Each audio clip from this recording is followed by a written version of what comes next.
지금 오신 지 아마 6개월이 안 되는 상황인데 두 건을 동시에 낙찰받은 거예요. 두 건을. 테크노폴리스에 나왔던 두 건을 관심 가지게 되었고, 이분이 경린이 탈출반 수업을 듣기 전에 실제로 법원 가가지고 한 3-4건 정도를 직접 입찰을 해보셨대요. 근데 법원 가보신 분은 아시겠지만, 야, 미쳤다. 저 금액에 왜 받아가지? 저렇게 받아갈 거면 금매로 사는 게 나을 텐데? 이런 경험 있으신 분들 분명히 있을 거거든요.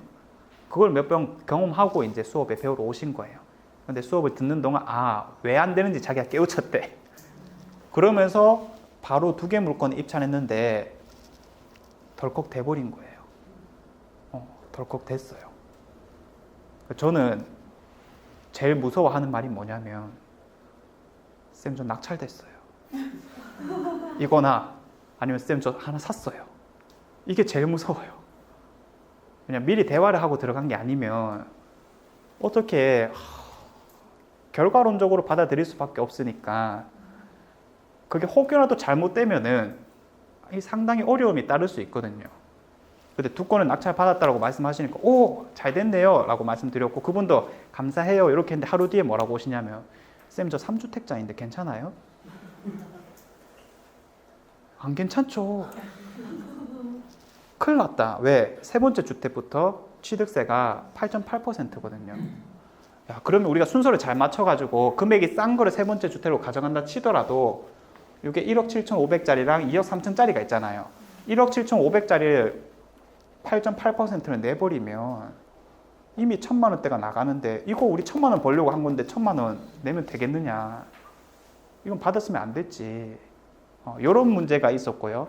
더 큰 문제가 뭐냐면, 그럼 이거를 포기할까요? 라고 보통은 물어요.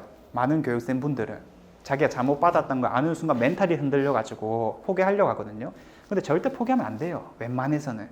왜 그러냐면, 보증금 1,500만 원 날리는 것보다 그냥 그 물건 좀 싸게 파는 게 맞아. 손해를 500만 원으로 줄이는 게 맞다라는 말씀이에요. 이분은 어떤 의지를 보이셨냐면, 자기는 절대 포기 못 한대요. 왜 그러냐? 내가 알바하면서 100만 원씩 모아가면서 4천만 원 겨우 모았는데 여기서 포기해버리면 나 다시는 투자 못 할 것 같다. 이렇게 말씀하시더라고요. 결연한 의지가 보였어. 근데 2번째 문제가 생긴 거죠. 4천만 원 밖에 없는 거예요. 2개를 다 처리해야 되는데 4천만 원 밖에 없어. 그러면 첫 번째 물건 2억 3천짜리를 70% 대출 받는다라고 해볼까요? 얼마 나오는 거죠? 1억 6천100 정도 나오겠네. 그럼 나머지 현금만 7천만 원 들어가야 된단 말이에요. 이 물건에만 70% 대출 받아도 4천만 원 밖에 없는데. 그래서 이때부터 우리가 뭘 알아봤냐면, 신탁 대출을 엄청나게 알아보기 시작했습니다. 신탁 대출.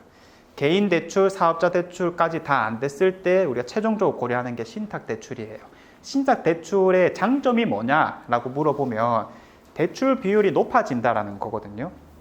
뭐냐, 방빼기나 이런 걸 안 하다 보니까 보통 90%는 받을 수 있다라고 얘기를 합니다. 90%. 근데 단점이 뭐예요? 뭐라고요? 소유권에 우리 이름은 안 떠요.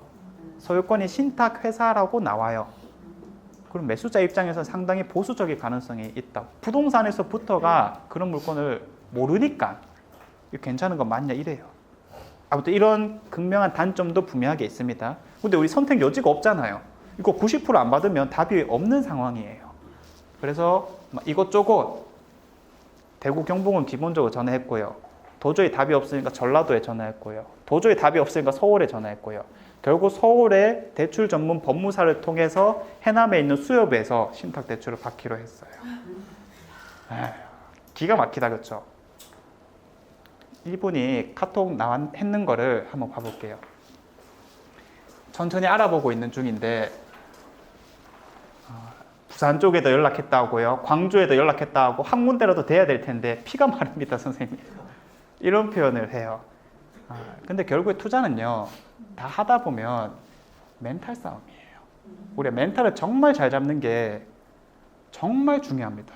그래서 이런 멘탈적인 부분에서 계속 케어하려고 노력을 했었고요. 서울에서 결국 금액이 가장 높게 나왔다라고 말씀했고 상담도 왔어요. 자, 그래서 최종적으로 2억 800까지 된다고요. 아까 2억 3천짜리 있었죠.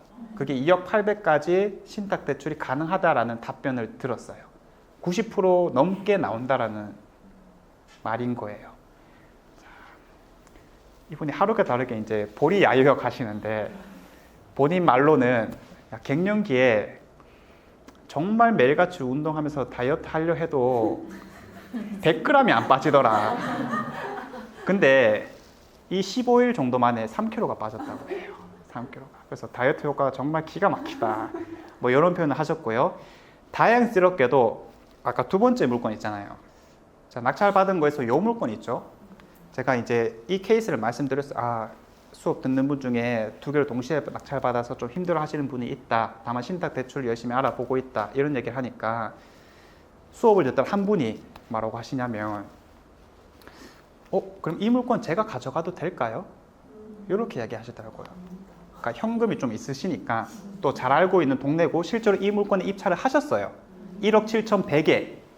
근데 다른 교육생이 받아간 거였잖아요.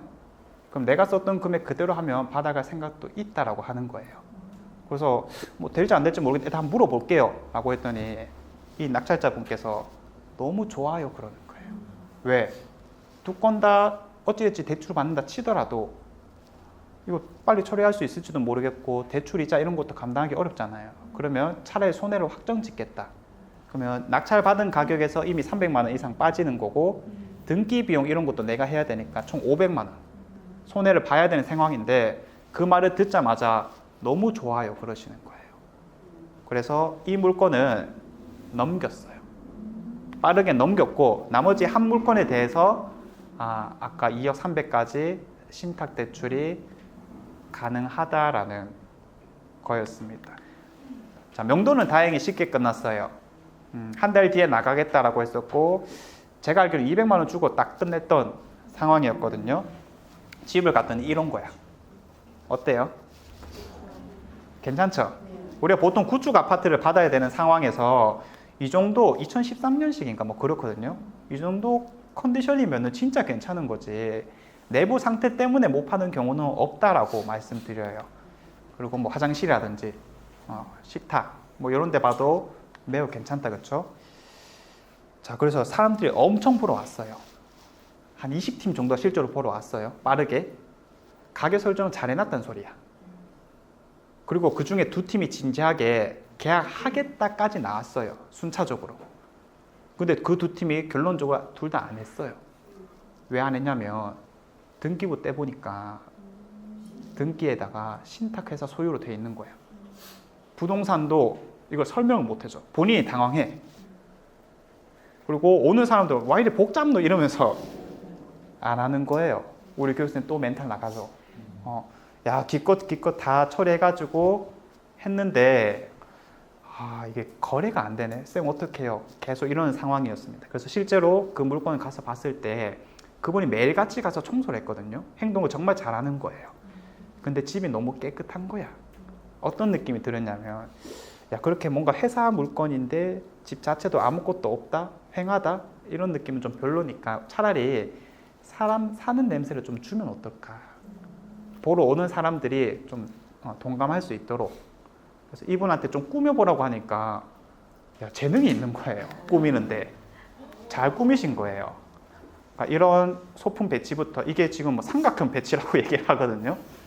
딱 보기 좋게 안정감 있게 녹색이라는 포인트를 살려가지고 집을 딱 꾸미신 거예요. 제가 사진 이것만 들고 왔는데 액자라든지 스토리라든지 이런 것들을 잘 세팅을 했더라고요. 그래서 결과가 어떻게 나왔냐면 5월 21일 날 낙찰받아서 7월 1일 날 명도되고 정말 숱하게 많은 사람들이 오고 갔지만은 안 팔리다가 8월 7일 날 매도했습니다.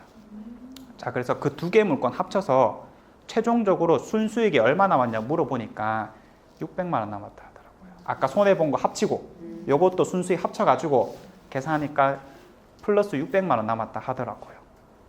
자, 이게 두 번째 케이스였습니다.